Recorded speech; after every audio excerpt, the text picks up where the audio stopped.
नमस्ते प्रणाम। हम किशोरी लाल यादव और हमारी प्यारी बहन, हम सबकी दुलारी बहन रोहिणी आचार्य जी, जो कि छपरा सारण से चुनाव लड़ रही हैं और उनका चुनाव चिन्ह लालटेन छाप है और 3 नंबर पे है।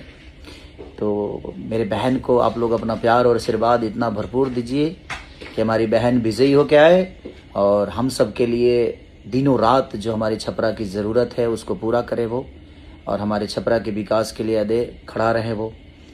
और मेरी तरफ से अपने बहन के लिए और छपरा की जनता के लिए ढेर सारी शुभकामनाएं है कि उस बहन को भारी मतों से विजयी बनाइए, जो कि 3 नंबर उनका संख्या 3 पे है, बटन ABM के बटन 3 पे है उनका चुनाव चिन्ह लालटेन।